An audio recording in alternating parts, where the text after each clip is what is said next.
दोस्तों, हमने पिछले वीडियो में कक्षा 11 की जो एनसीईआरटी हैं, क्लास 11th की जो है संविधान के बारे में जो एनसीईआरटी हैं, उस एनसीईआरटी के 2 वीडियोज़ कर लिए हैं। तीसरा जो वीडियो था वो तीसरे अध्याय पर आधारित था। तीसरे अध्याय में हम यहाँ तक पहुँच गए थे, निर्वाचन क्षेत्रों का आरक्षण जो है हमने नहीं पढ़ा था, अब हम पढ़ देते हैं। तो तीसरा अध्याय जो है निर्वाचन से संबंधित है ये, तो इसके बारे में हम पढ़ते हैं। हमने पहले पढ़ा कि सर्वाधिक मत से जीत वाली प्रणाली में किसी निर्वाचन क्षेत्र में जिस किसी उम्मीदवार को सबसे अधिक वोट मिले हैं उसे ही चुना हुआ घोषित कर दिया जाता है। इससे छोटे छोटे सामाजिक समूहों का अहित हो जाता है। यह भारतीय सामाजिक परिवेश में और अधिक महत्वपूर्ण है। हमारे यहाँ जाति आधारित भेदभाव का इतिहास रहा है। ऐसी सामाजिक व्यवस्था में सर्वाधिक मत से जीत वाली प्रणाली का परिणाम यह होगा कि दबंग सामाजिक समूह और जातियां हर जगह जीत जाएंगी और दलित पीड़ित सामाजिक समूहों को कोई प्रतिनिधित्व प्राप्त नहीं हो पाएगा। हमारे संविधान निर्माता इस कठिनाई से वाकिफ थे और ऐसे दलित उत्पीड़ित सामाजिक समूहों के लिए उचित और न्यायपूर्ण प्रतिनिधित्व सुनिश्चित करने की आवश्यकता समझते थे। पृथक निर्वाचक मंडल की व्यवस्था भारत के लिए अभिशाप रही है। इसने देश की अपूरणीय क्षति की है। पृथक निर्वाचक मंडल ने हमारी प्रगति को धूमिल किया है। हम मुसलमान राष्ट्र में मिल जाना चाहते हैं। खुदा के वास्ते इसलिए मुस्लिम समुदाय के लिए किसी प्रकार के आरक्षण पर विचार न करें। पृथक निर्वाचक मंडल की व्यवस्था भारत के लिए अभिशाप रही है। इसने देश की अपूरणीय क्षति की है। पृथक निर्वाचक मंडल ने हमारी प्रगति को धूमिल किया है। हम मुसलमान राष्ट्र में मिल जाना चाहते हैं। खुदा के वास्ते मुस्लिम समुदाय के लिए किसी प्रकार के आरक्षण पर विचार न करें। तजामुल हुसैन संविधान सभा में वाद विवाद के समय ये बात उठी थी। क्या बात कही थी? पृथक निर्वाचन मंडल की व्यवस्था भारत के लिए अभिशाप रही है। इसने देश को अपूरणीय क्षति की है। पृथक निर्वाचन मंडल ने हमारी प्रगति को धूमिल किया है। हम मुसलमान राष्ट्र में मिल जाना चाहते हैं। खुदा के वास्ते मुस्लिम समुदाय के लिए किसी प्रकार के आरक्षण पर विचार न करें। ऐसा तजामुल हुसैन ने संविधान सभा के समय कहा था। स्वतंत्रता के पूर्व भी इस विषय पर बहस हुई थी कि ब्रिटिश सरकार ने पृथक निर्वाचक मंडल की शुरुआत की थी। इसका अर्थ यह था कि किसी समुदाय के प्रतिनिधि के चुनाव में केवल उसी समुदाय के लोग वोट डाल सकेंगे। संविधान सभा के अनेक सदस्यों को इस पर शंका थी। इसका विचार था कि यह व्यवस्था हमारे उद्देश्यों को पूरा नहीं करेगी, इसलिए आरक्षित निर्वाचन क्षेत्रों की व्यवस्था को अपनाया गया। इस व्यवस्था के अंतर्गत किसी निर्वाचन क्षेत्र में सभी मतदाता वोट तो डालेंगे, लेकिन प्रत्याशी केवल उसी समुदाय या सामाजिक वर्ग का होगा जिसके लिए वह सीट आरक्षित है। अनेक ऐसे सामाजिक समूह हैं जो पूरे देश में फैले हुए हैं। किसी एक निर्वाचन क्षेत्र में उनकी इतनी संख्या नहीं होगी कि वे किसी प्रत्याशी को जीत को प्रभावित कर सकें, लेकिन पूरे देश पर नज़र डालने पर वे अच्छे खासे बड़े समूह के रूप में दिखाई देते हैं। उन्हें समुचित प्रतिनिधित्व देने के लिए आरक्षण की व्यवस्था ज़रूरी हो जाती है। संविधान अनुसूचित जातियों और अनुसूचित जनजातियों के लिए लोकसभा या राज्य की विधानसभाओं में आरक्षण की व्यवस्था करता है। प्रारंभ में यह व्यवस्था 10 वर्षों के लिए की गई थी, पर अनेक संवैधानिक संशोधनों द्वारा इसे बढ़ाकर 2010 तक कर दिया गया है। आरक्षण की अवधि खत्म होने पर संसद इसे और आगे बढ़ाने का निर्णय ले सकती है। इन दोनों समूहों की आरक्षित सीटों का वही अनुपात है जो भारत की जनसंख्या में इनका अनुपात है।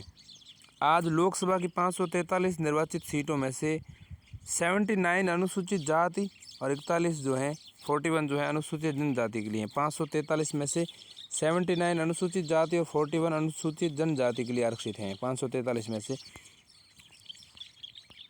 लेकिन मैं भारत के आदिवासियों की ओर से कहना चाहूँगा, ब्रिटिश सरकार, प्रमुख राजनीतिक दलों और हर प्रबुद्ध भारतीय नागरिक को धन्यवाद। ब्रिटिश सरकार, प्रमुख राजनीतिक दलों और हर प्रबुद्ध भारतीय नागरिक को धन्यवाद कि उनके ही कारण हमें अब तक ऐसे अलग थलग करके रखा गया था जैसे किसी को चिड़ियाघर में रखा जाता है। हम आपके साथ घुल मिलने को तैयार हैं और इसी कारण हमने व्यवस्थापिकाओं में सीटों के आरक्षण की मांग पर जोर दिया है। हमने पृथक प्रतिनिधित्व की मांग नहीं की है। 1935 के अधिनियम के अंतर्गत पूरे भारत की सभी विधानसभाओं में 1585 में कुल 24 विधायक आदिवासी थे और केंद्र में तो एक भी नहीं था। जयपाल सिंह संविधान सभा वाद विवाद के समय ये बात कही थी आदिवासियों के बारे में। कौन से निर्वाचन क्षेत्र आरक्षित होंगे, ये कौन तय करता है, किस आधार पर निर्णय लिया जाता है? यह निर्णय एक स्वतंत्र संस्था द्वारा लिया जाता है जिसे परिसीमन आयोग कहते हैं। राष्ट्रपति परिसीमन आयोग का गठन करते हैं। ये चुनाव आयोग के साथ मिलकर काम करता है। इसका गठन पूरे देश में निर्वाचन क्षेत्रों की सीमा खींचने के लिए उद्देश्य से किया जाता है। प्रत्येक राज्य में आरक्षण के लिए निर्वाचन क्षेत्रों का एक कोटा होता है जो उस राज्य में अनुसूचित जाति या अनुसूचित जनजाति की संख्या के अनुपात में होता है। परिसीमन के बाद परिसीमन आयोग प्रत्येक निर्वाचन क्षेत्र में जनसंख्या की संरचना देखता है। जिन निर्वाचन क्षेत्रों में अनुसूचित जनजातियों की जनसंख्या सबसे ज़्यादा होती है उसके लिए आरक्षित कर दिया जाता है वो कोटा। ठीक है। अनुसूचित जातियों के मामले में परिसीमन आयोग 2 बातों पर ध्यान देता है। ठीक, आयोग उस निर्वाचन क्षेत्र देखिए अनुसूचित जनजातियों के लिए परिसीमन के बाद में परिसीमन किया जाता है। उसके बाद में परिसीमन आयोग प्रत्येक निर्वाचन क्षेत्र में जनसंख्या की संरचना देखता है। जिन क्षेत्रों में अनुसूचित जनजातियों की संख्या सबसे ज़्यादा होती है उसके लिए ये आरक्षित कर दिया जाता है क्षेत्र को। ठीक, अनुसूचित जातियों के मामले में क्या किया जाता है? परिसीमन आयोग को 2 बातों पर ध्यान रखना होता है। जातियों के मामले में आयोग उन क्षेत्रों को चुनता है जिसमें अनुसूचित जातियों का अनुपात ज़्यादा होता है, लेकिन वह इन निर्वाचन क्षेत्रों को राज्य के विभिन्न भागों में फैला भी देता है। ऐसा इसलिए कि अनुसूचित जातियों का पूरे देश में बिखराव समरूप है। जब कभी भी परिसीमन का काम होता है इन आरक्षित निर्वाचन क्षेत्रों में कुछ परिवर्तन कर दिया जाता है। संविधान अन्य उपेक्षित या कमज़ोर वर्गों के लिए इस प्रकार के आरक्षण की कोई व्यवस्था नहीं करता। इधर लोकसभा और राज्यों की विधानसभाओं में महिलाओं के लिए आरक्षण की जोरदार मांग उठी है। ये देखते हुए कि प्रतिनिधि संस्थाओं में बहुत कम महिलाएं चुनी जाती हैं, उनके लिए 1/3 सीटें आरक्षित करने की बात हो रही हैं। ठीक, शहरी और ग्रामीण स्थानीय सरकारों में महिलाओं के लिए सीटें आरक्षित कर दी गई हैं। इससे हम स्थानीय सरकार वाले अध्याय में पढ़ेंगे। लोकसभा और विधानसभा में ऐसी व्यवस्था के लिए संविधान संशोधन करना पड़ेगा। इसके लिए लोकसभा में कई बार संशोधन प्रस्ताव लाया गया पर उसे पारित नहीं किया जा सका है। अब हाल ही में इस पर जो है प्रस्ताव आया है। अब हम बात करते हैं स्वतंत्र और निष्पक्ष चुनाव। किसी भी चुनाव प्रणाली की कसौटी यह है कि वह एक स्वतंत्र और निष्पक्ष चुनाव प्रक्रिया सुनिश्चित कर सके। यदि हम लोकतंत्र को एक ज़मीनी हकीकत बनाना चाहते हैं तो ये ज़रूरी है कि चुनाव प्रणाली निष्पक्ष और पारदर्शी हो। चुनाव प्रणाली ऐसी होनी चाहिए जिससे मतदाताओं की आकांक्षाएं चुनाव परिणामों में न्यायपूर्ण ढंग से व्यक्त हो सकें। कहाँ पहुँचे क्या समझे? भारत की आबादी में मुसलमान 13.5% हैं, लेकिन लोकसभा में मुसलमान सांसदों की संख्या 6% से थोड़ा कम रही है, जो जनसंख्या के अनुपात के आधे से भी कम है। यही स्थिति अधिकांश राज्य विधानसभाओं में भी है। 3 छात्रों ने इन तथ्यों से अलग अलग निष्कर्ष निकाले। आप बताएं कि आप उनसे सहमत हैं या असहमत हैं और क्यों? सहमत हैं तो क्यों और नहीं है तो क्यों? जैसे एक हिलाल नाम का लड़का था। हिलाल कहता है ये सर्वाधिक मत से जीत वाली प्रणाली के अन्याय को दिखाता है। हमें समानुपातिक प्रतिनिधित्व प्रणाली को अपनानी चाहिए थी। आरिफ, यह अनुसूचित जातियों और जनजातियों को आरक्षण देने के औचित्य को बताता है। आवश्यकता इस बात की है कि मुसलमानों को भी उसी तरह आरक्षण दिया जाए जैसा अनुसूचित जातियों और जनजातियों को दिया गया। सभा क्या कहता है? सभी मुसलमानों को एक जैसा मानकर बात करने का कोई मतलब नहीं है। मुसलमान महिलाओं को इनमें कुछ भी नहीं मिलेगा। हमें मुसलमान महिलाओं के लिए अलग आरक्षण चाहिए, सभा कहती है। अब आपको यहाँ समझना चाहिए कि 13.5% जनसंख्या है और लोकसभा में 6% से भी थोड़ा कम जो है उनको आरक्षण है, तो इनके अनुपात में आधे से भी कम, जनसंख्या के अनुपात में आधे से भी कम है। हिलाल कहता है कि जितनी जनसंख्या उतने प्रतिशत में आरक्षण मिलना चाहिए। हिलाल का कहना है सर्वाधिक मत से जीत वाली प्रणाली के अन्याय को दिखाता। देखिए, समानुपातिक प्रतिनिधित्व प्रणाली को अपनाई जानी चाहिए। समानुपातिक प्रतिनिधित्व प्रणाली जो है वो प्रेफरेंस के आधार पर वोट देने को शायद कहती हैं।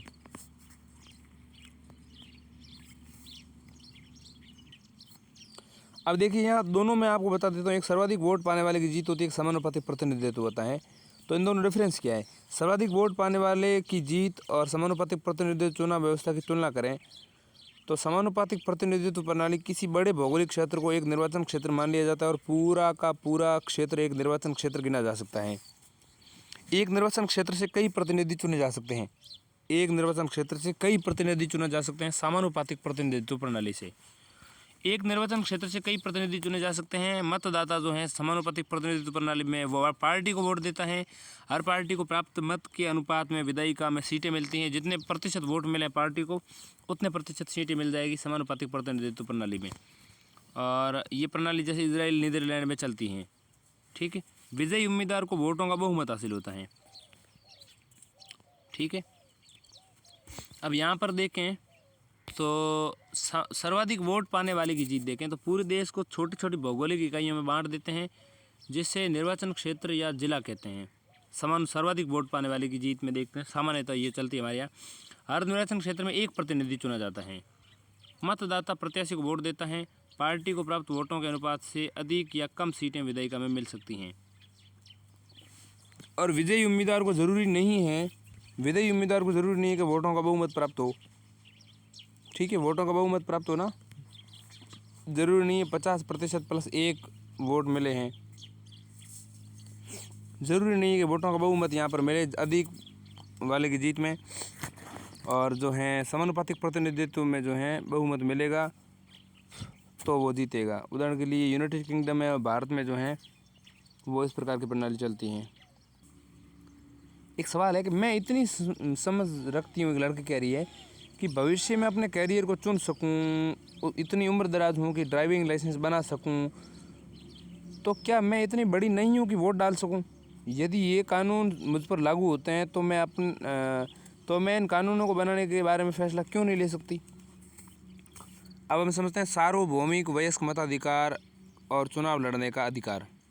देखिए, चुनाव का तरीका निर्धारित करने के अतिरिक्त संविधान चुनावों के बारे में 2 अन्य मूल प्रश्नों के उत्तर देता है। मतदाता कौन है और कौन चुनाव लड़ सकता है। इन दोनों बिंदुओं पर हमारा संविधान पूर्ण रूप से स्थापित लोकतांत्रिक परंपराओं का पालन करता है। आप जानते हैं कि लोकतांत्रिक चुनाव में देश के सभी वयस्क नागरिकों को चुनाव में वोट देने का अधिकार होना जरूरी है। इसलिए इसी को सार्वभौमिक वयस्क मताधिकार के नाम से जानते हैं हम। अनेक देशों में नागरिकों को इस अधिकार को प्राप्त करने के लिए अपने शासकों से बहुत लंबी लड़ाई लड़नी पड़ी है। बहुत से देशों में तो महिलाओं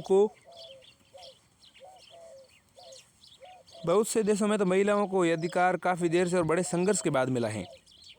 भारतीय संविधान निर्माताओं ने एक महत्वपूर्ण निर्णय के द्वारा प्रत्येक वयस्क भारतीय नागरिक को वोट देने का अधिकार प्रदान किया है। 1989 तक 21 वर्ष से ऊपर के सभी नागरिकों को माना जाता था कि वो वोट दे सकते हैं। वो 1989 में संविधान में एक संशोधन किया गया और 61वां संविधान संशोधन शायद ये, और इसके द्वारा 18 वर्ष कर दी गई आयु। वयस्क मताधिकार के द्वारा नागरिकों को अपने प्रतिनिधियों की चयन प्रक्रिया में भाग लेने का अवसर प्रदान करता है। ये समानता और गैर भेदभाव के सिद्धांत के अनुरूप हैं, जिसका अध्ययन हमने अधिकारों वाले अध्याय में किया है। अनेक लोग पहले और आज भी ऐसा मानते हैं कि बिना शैक्षणिक योग्यता के सभी को वोट देने का अधिकार देना सही निर्णय नहीं था। लेकिन हमारे संविधान निर्माताओं को सभी नागरिकों की योग्यता और महत्व में समान रूप से विश्वास था। वे समाज, देश और अपने निर्वाचन के क्षेत्र में निर्णय ले सकते हैं। जो वोट देने के अधिकार के बारे में सच हैं, वही चुनाव लड़ने के अधिकार के बारे में भी सच हैं।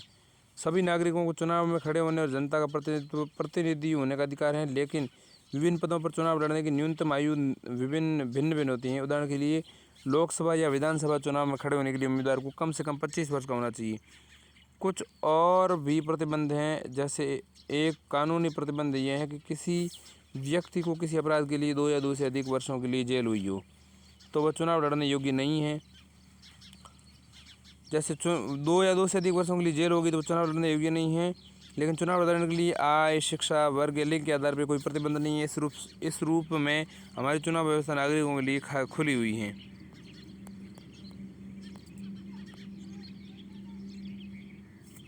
सार्वभौमिक वयस्क मताधिकार के आधार पर हाथी के रूप में दिखाए गए हैं। ये संभालने योग्य नहीं है। ये उस कहानी की तरह है जिसमें कोई अंधे हाथी के अलग अलग अंगों के आधार पर उसे बताने की कोशिश करता है। ठीक है, अंधे हाथी के अलग अलग अंगों के आधार पर उसे बताने की कोशिश करते हैं।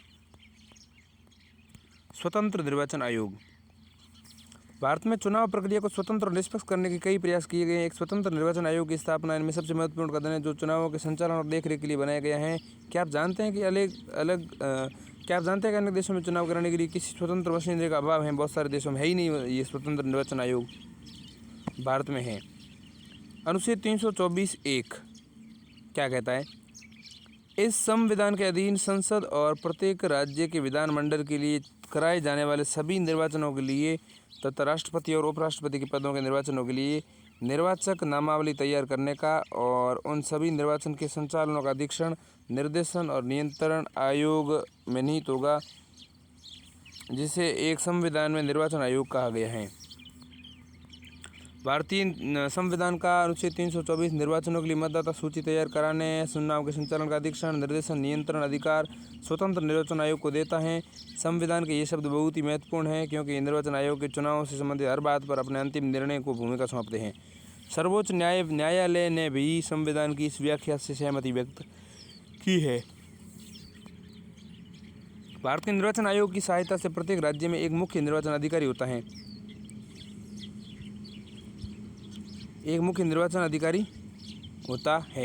निर्वाचन आयोग स्थानीय निकायों के चुनाव के लिए जिम्मेदार नहीं होता है, जैसा कि हम स्थानीय सरकारों वाले अध्याय में पढ़ेंगे। इसके लिए राज्यों में राज्य निर्वाचन आयुक्त होते हैं, जो निर्वाचन आयोग से अलग कार्य करते हैं। इनमें प्रत्येक का काम का अपना दायरा होता है। भारत का निर्वाचन आयोग एक सदस्यीय या बहुसदस्यीय भी हो सकता है। 1989 तक निर्वाचन आयोग एक सदस्यीय होता था, एक सदस्यीय। ठीक, 1989 में आम चुनाव के ठीक पहले 2 निर्वाचन आयुक्तों को नियुक्त कर इसे बहुसदस्यीय बना दिया गया। चुनाव के बाद उसे एक सदस्यीय बना दिया गया। 1993 में पुनः 2 निर्वाचन आयुक्तों की नियुक्ति की गई और निर्वाचन आयोग को बहुसदस्यीय बना दिया गया। तब से बहुसदस्यीय बना हुआ है। 1993 से शुरू में बहुसदस्यीय निर्वाचन आयोग को लेकर तरह तरह की शंकाएँ थी। मुख्य निर्वाचन आयुक्त और अन्य आयुक्तों के बीच इस बात पर मुख्य निर्वाचन आयुक्त और अन्य आयुक्तों के बीच में इस बात पर मतभेद था कि किसको कितनी शक्ति प्राप्त है। इसका समाधान सर्वोच्च न्यायालय को करना पड़ा। अब इस बात पर सहमति है कि बहुसदस्यीय निर्वाचन आयोग ज़्यादा उपयुक्त हैं, क्योंकि इस आयोग की शक्तियों में साझेदारी हो जाती है और आयोग पहले से कहीं जवाबदेह अधिक बन जाता है। मुख्य निर्वाचन आयुक्त निर्वाचन की अध्यक्षता करता है, लेकिन अन्य दोनों निर्वाचन आयुक्तों की तुलना में उसे ज़्यादा शक्तियाँ प्राप्त नहीं हैं। एक सामूहिक संस्था के रूप में चुनाव संबंधी हर निर्णय में मुख्य निर्वाचन आयुक्त और अन्य निर्वाचन आयुक्तों की शक्तियाँ समान हैं। उनकी नियुक्ति राष्ट्रपति द्वारा मंत्रिपरिषद के परामर्श पर की जाती हैं। ऐसे में संभव है कि सरकार के द्वारा किसी ऐसे हितैषी की नियुक्ति निर्वाचन आयोग में कर दी जाए जो चुनाव की सरकार का समर्थन करे। इस शंका के चलते अनेक लोगों ने इस प्रक्रिया को बदलने का चुनाव दिया है। उनका सुझाव है कि इसके लिए एक भिन्न प्रक्रिया का पालन किया जाना चाहिए, जिसमें मुख्य निर्वाचन आयुक्त की नियुक्ति में विपक्ष के नेता और भारत के मुख्य न्यायाधीश से परामर्श करना जरूरी होना चाहिए। संविधान मुख्य निर्वाचन आयुक्त और निर्वाचन आयुक्त के कार्यकाल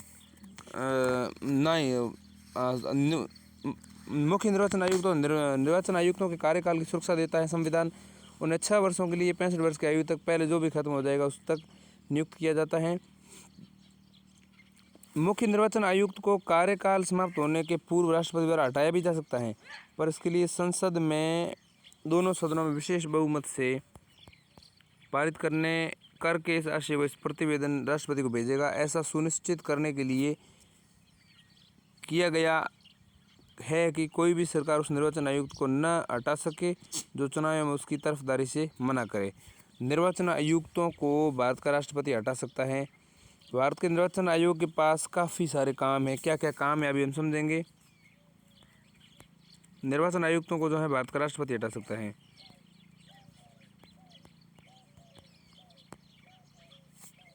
क्या अब ये व्यवस्था स्थायी हो गई है या सरकार एक सदस्यीय निर्वाचन आयुक्त को दोबारा कायम कर सकती है?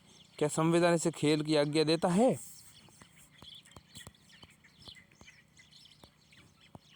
निर्वाचन आयोग के पास बहुत सारे कार्य हैं, जैसे कि मैंने बताया। तो क्या कार्य हैं देखिएगा। पहला कार्य, वो मतदाता सूचियों को नया करने के लिए काम की देखरेख करता है, पूरा प्रयास करता है। मतदाता सूचियों में गलतियां न हो, अर्थात पंजीकरण मतदाताओं के नाम न छूट जाए, न उसमें कोई ऐसे लोगों का नाम शामिल हो जाए जो अयोग्य हो या जीवित न हो। इसके अलावा वह चुनाव का समय, चुनाव का पूरा कार्यकाल तय करता है। इस कार्यक्रम में निम्न बातों का उल्लेख होता है: चुनाव की अधिघोषणा, नामांकन प्रक्रिया शुरू करने की तिथि, मतदान तिथि, मतगणना की तिथि, चुनाव परिणामों की घोषणा।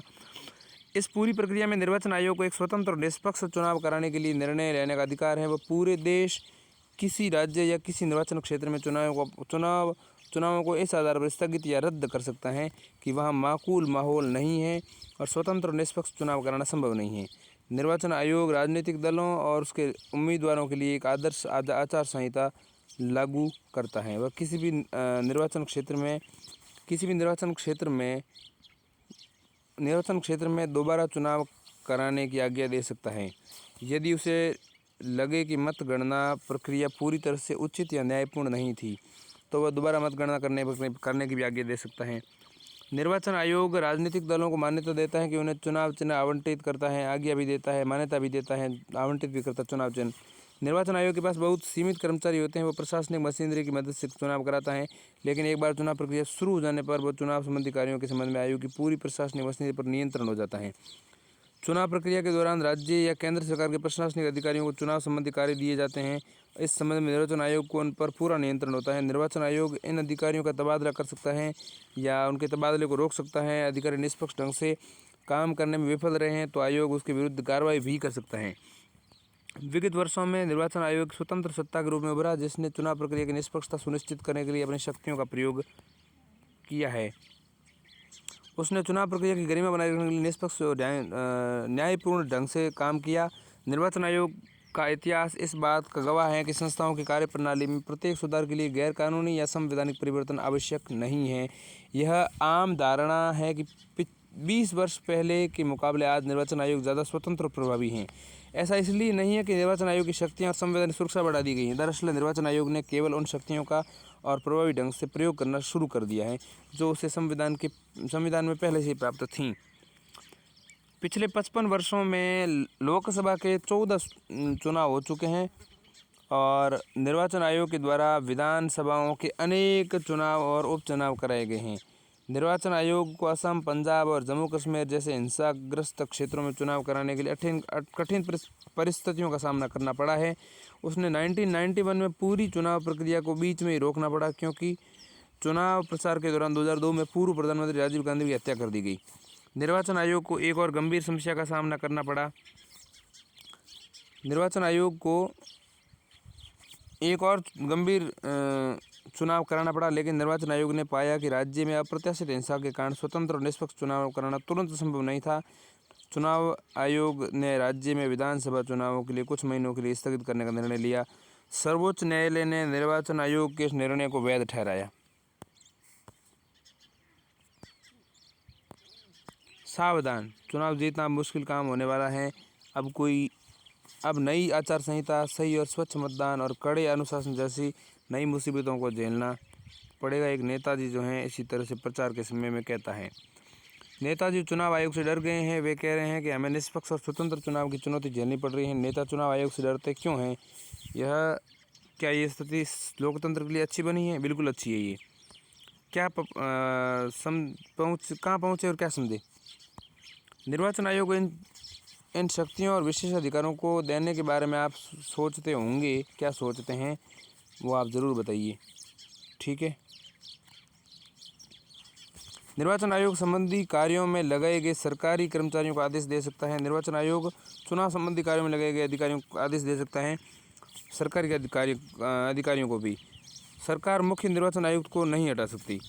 आयोग उस चुनाव को रद्द कर सकता है जो उसे निष्पक्ष न लगे। कानून में परिवर्तन करके चुनाव में धन और बल के प्रयोग को रोका जा सकता है। क्या केवल कानून बदलने से कोई चीज़ वास्तव में बदलती है? अब हम समझते हैं चुनाव सुधार। इसको हम क्या कहते हैं? Electoral reform. चुनाव की कोई प्रणाली कभी आदर्श नहीं हो सकती, कभी आदर्श नहीं हो सकती कोई प्रणाली कभी भी। उसमें अनेक कमियां और सीमाएं होती हैं। लोकतांत्रिक समाज को अपने चुनावों को और अधिक स्वतंत्र और निष्पक्ष बनाने के लिए तरीकों को बराबर खोजते रहना पड़ता है। वयस्क मताधिकार, चुनाव लड़ने की स्वतंत्रता, एक स्वतंत्र निर्वाचन आयोग की स्थापना करने को स्वीकार कर भारत में चुनावों को स्वतंत्र और निष्पक्ष बनाने की कोशिशें की गई हैं।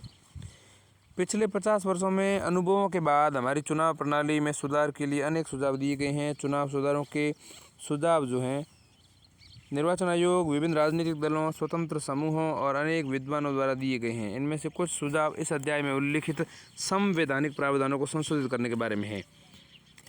क्या है? हमारी चुनाव व्यवस्था को सर्वाधिक मत से जीत वाली प्रणाली के स्थान पर किसी समानुपातिक प्रतिनिधित्व प्रणाली को लागू करनी चाहिए। इससे राजनीतिक दलों को उसी अनुपात में सीटें मिलेंगी जिस अनुपात में उन्हें वोट मिलेंगे। ये दूसरा जो है वो सुधार की बात की, संसद और विधानसभाओं में 1/3 सीटों पर महिलाओं को चुनने के लिए विशेष प्रावधान बनाए जाएं। चुनावी राजनीति में धन के प्रभाव को नियंत्रित करने के लिए और अधिक कठोर प्रावधान होने चाहिए। सरकार को एक विशेष निधि से चुनावी खर्चों का भुगतान करना चाहिए। जिस उम्मीदवार के विरुद्ध फौजदारी का मुकदमा हो उसे चुनाव लड़ने से रोक दिया जाना चाहिए, भले ही उसने इसके विरुद्ध न्यायालय में अपील रखी हो। इसके अलावा चुनाव प्रचार में जाति धर्म आधार पर की जाने वाली किसी भी अपील को पूरी तरह से प्रतिबंधित कर देना चाहिए। राजनीतिक दलों की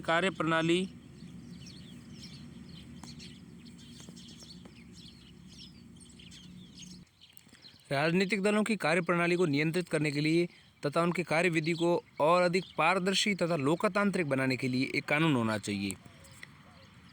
ये कुछ सीमित सुझाव हैं। इन सुझावों पर कोई आम राय नहीं है, लेकिन यदि उन पर आम राय बन भी जाए तो भी कानून और औपचारिक प्रावधान एक सीमा तक ही कारगर हो सकते हैं। वास्तव में स्वतंत्र और निष्पक्ष चुनाव तभी हो सकते हैं जब सभी उम्मीदवार, राजनीतिक दल और वे सभी लोग जो चुनाव प्रक्रिया में भाग लेते हैं तो प्रतिस्पर्धा की भावना का सम्मान करें। पुरानी आदत छोड़ो और कैमरे के सामने आओ। अब तो तुम्हें टिकट मिल गया है और चुनाव लड़ना है। ठीक है। एक व्यक्ति संकोच में अपने मुंह पर जो है कपड़ा डाले हुए हैं, तो उन पर ये व्यंग्य हैं। अपराध राजनीति की गठजोड़ पर टिप्पणी करो। अपराध और राजनीति की गठजोड़ पर टिप्पणी करें, तो इसको लेकर के ये बात है। मतलब यूँ कहा जा सकता है कि अपराध करने वाले लोग जो हैं, जिनको कुछ सज़ा भी हुई है, जिन पर आरोप रहे हैं, वो भी मतलब चुनावी प्रक्रिया को दूषित करते हैं और अपने जानकारियों को छुपा लेते हैं और छुपा करके टिकट प्राप्त कर लेते हैं।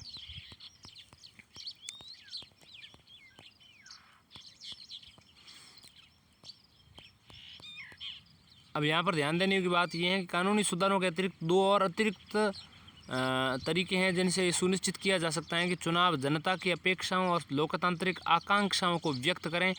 पहला तो ये कि जनता को स्वयं ही और अधिक सतर्क रहना चाहिए तथा राजनीतिक कार्यों में और अधिक सक्रियता से भाग लेना चाहिए। लेकिन आम आदमी के लिए नियमित रूप से भाग लेने की अपनी सीमाएं हैं, इसलिए ज़रूरी है कि अनेक राजनीतिक संस्थाओं और राजनीतिक संगठनों का विकास किया जाए, तो स्वतंत्र और निष्पक्ष चुनाव सुनिश्चित कराने के लिए पहरेदारी की जा सकती हैं। ऐसे में क्या निष्कर्ष निकाला जा सकता है कि जिन देशों में प्रतिनिधित्व वाला लोकतंत्र है, वहाँ चुनाव और चुनाव का प्रतिनिधित्व वाला स्वरूप लोकतंत्र को प्रभावी और विश्वसनीय बनाने में निर्णायक भूमिका निभाता है। भारत में चुनाव व्यवस्था की सफलता अनेक आधारों पर मापी जा सकती है। जैसे एक, हमारी चुनाव व्यवस्था ने मतदाताओं को न केवल अपने प्रतिनिधियों को चुनने की स्वतंत्रता दी, बल्कि उन्हें केंद्र और राज्यों में शांतिपूर्ण ढंग से सरकारों को बदलने का अवसर भी दिया है।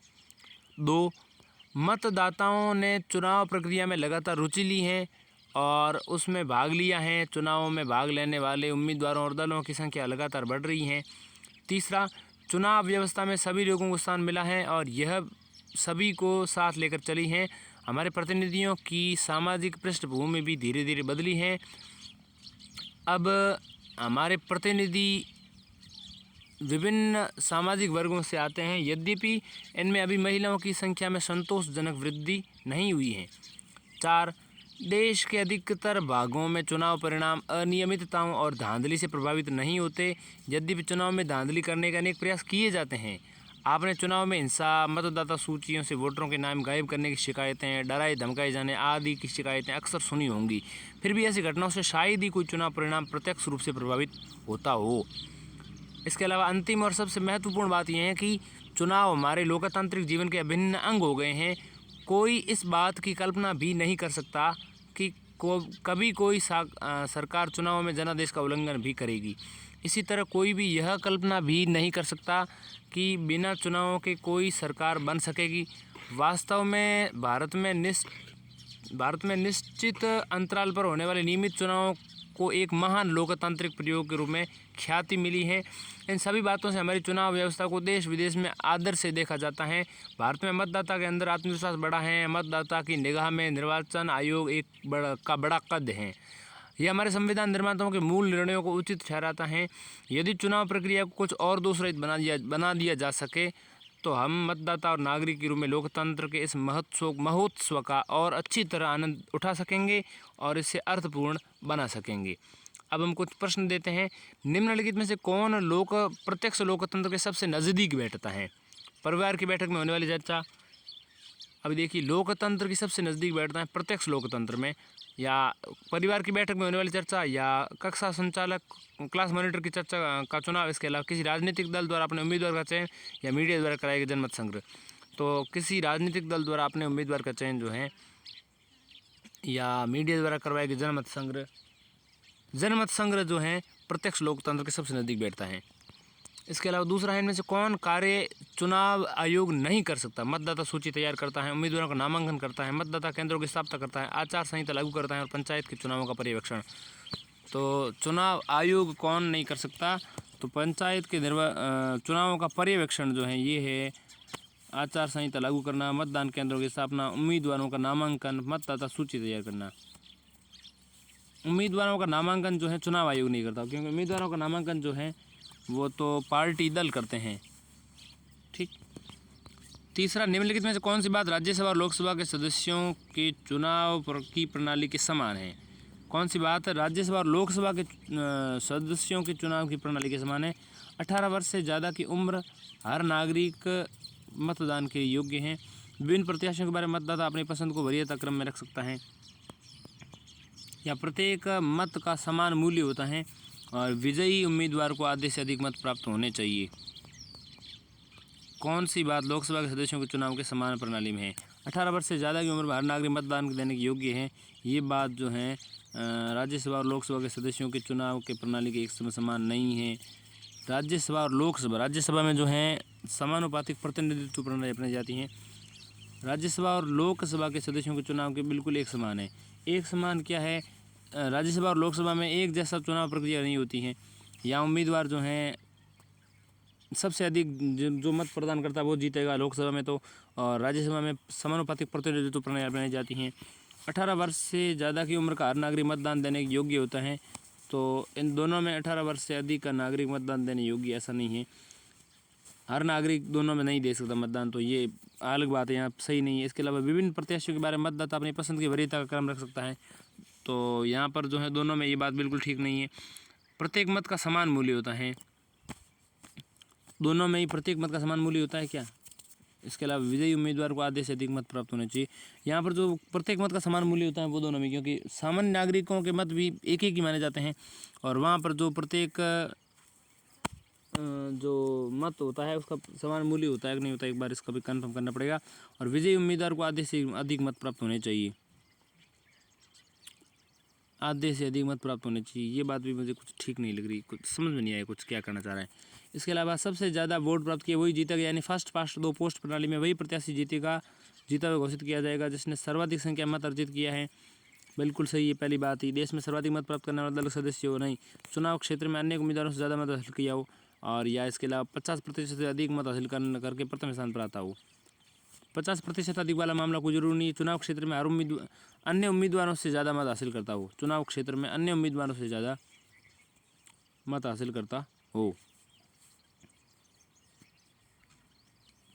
देश में सर्वाधिक मत प्राप्त करने वाले दल का सदस्य हो, ये भी जरूरी नहीं है। 2 नंबर और 4 नंबर तो है ही नहीं, देश में सर्वाधिक मत पाने वाले दल का तो होना जरूरी नहीं है। First past the post system में तो क्या होता है, जिसने सबसे अधिक मत प्राप्त किए वही जीतेगा। तो इसमें मैं फंस कहाँ रहा हूँ, एक तो सर्वाधिक संख्या मत अर्जित किया ये वाले में, और एक चुनाव क्षेत्र के अन्य उम्मीदवारों से ज़्यादा मत हासिल करने में। तो सर्वाधिक संख्या मत अर्जित करता होगा या कौन सा कर रहा है। अगला प्रश्न है, पृथक निर्वाचन मंडल और आरक्षित चुनाव क्षेत्र के बीच क्या अंतर है। संविधान निर्माताओं ने पृथक निर्वाचन मंडल को क्यों स्वीकार नहीं किया, इस प्रश्न का उत्तर देना है आपको। इसके अलावा अगला है, निम्नलिखित में से कौन कथन गलत हैं, इसकी पहचान करें और किसी एक शब्द अथवा पद को बदलकर जोड़कर अथवा नए शब्द क्रम में सजाकर इसे सही क्रम करें। ठीक है, जैसे फर्स्ट पास्ट दो पोस्ट प्रणाली, जो सबसे आगे वही जीते प्रणाली का पालन भारत के हर चुनाव में होता है, ये बिल्कुल गलत है। हर चुनाव में नहीं होता है, भारत के हर चुनाव में नहीं होता है, राज्यसभा के चुनाव में होता है, नहीं भाई लोकसभा चुनाव में, तो हर की जगह लोकसभा चुनाव में होता है, यहाँ कर देंगे लोकसभा चुनाव हो जाएगा, भारत के लोकसभा चुनाव में होता है। ठीक है, चुनाव आयोग पंचायत और नगर पालिकाओं चुनाव का पर्यवेक्षण नहीं करता है।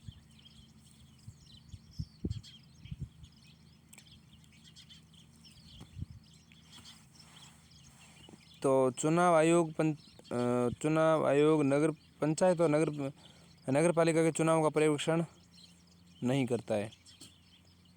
इसमें ये कह रहा है किसी एक शब्द अथवा पद को बदलकर जोड़कर या नए क्रम में सजाकर इसे सही करें। तो चुनाव आयोग नहीं कर सकता है, इस लाइन को ठीक करना है। तो करता है, ये इसको कैसे कर देंगे, चुनाव आयोग करता है लेकिन और कौन सा, राज्य चुनाव आयोग किसी चुनाव आयुक्त को नहीं, भारत का राष्ट्रपति जो है, देखिए चुनाव आयोग, राज्य चुनाव आयोग पंचायत और नगरपालिका चुनावों का पर्यवेक्षण करता है। भारत का राष्ट्रपति किसी चुनाव आयुक्त को नहीं हटा सकता है, बिल्कुल हटा सकता है, ये बात ठीक है, तो नहीं हटाना पड़ेगा इसमें। चुनाव आयोग में किसी एक से ज़्यादा चुनाव आयुक्त की नियुक्ति अनिवार्य है, कुछ जरूरी नहीं है। चुनाव आयोग में एक से ज़्यादा चुनाव आयुक्त की नियुक्ति अनिवार्य है।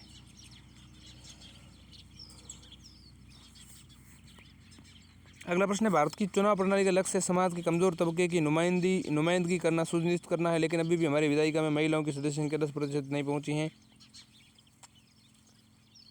इस स्थिति में सुधार के लिए आप क्या सुझाव देंगे। एक नए देश के संविधान के बारे में आयोजित किसी संगोष्ठी में वक्ताओं ने निम्नलिखित आशाएं जताई हैं।